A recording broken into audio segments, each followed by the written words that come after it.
আমার নতুন পেজে কন্টেন্ট মনিটাইজেশন সেটা আমি পেয়ে গেলাম। ও my God, oh my God, দেখো এটা আমার লাস্ট এগেন নতুন page. O my god, last again নতুন পেজে ভিডিও দেখা। আমি যাচ্ছি পেজে ঢুকলাম, এটা হলো আমার পেজ কন্টেন্ট মনিটাইজেশন। সেটা তো তোমরা একটু দেখে নিলে দেখতে পাচ্ছ। এবার একটা জিনিস এখানে পার্সোনাল ড্যাশবোর্ডে ক্রিয়েট করবো, এই পার্সোনাল ড্যাশবোর্ড চলেছি। এবার আমি আসছি মনিটাইজেশন, কিন্তু এইবারে একটা ইম্পর্টেন্ট ব্যাপার যে এটা যদি সেট আপ হবে কি হবে না সেটা কিন্তু তোমাদেরকে দেখাবো। অ্যাকচুয়ালি এটা সত্যি কি সেট আপ হবে কি হবে না এটা দেখে দাও।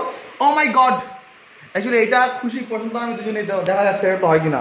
সেট আপে যাই, অ্যাড অন টুল, দেখা যাক দেখা যাক। Oh my God, oh my God, content monetisation, oh my God, yes, oh my God, oh my God, oh my God, oh my God, oh my God, set up complete, content monetisation set up complete. Oh my God, দেখো তোমরা দেখো এটা কি আসছে না, ঠিক আছে।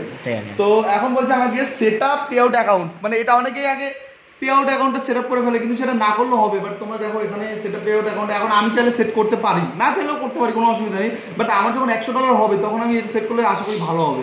তো যাই হোক, ও মাই গড, এবার আমি দেখি এটাকে আমি কতদিন কন্টিনিউ করতে পারি। ও my God, oh my God, oh my god, আমি এটা রাখতে পারি, এটাই সত্যি বড়। ঠিক আছে, বাই বাই।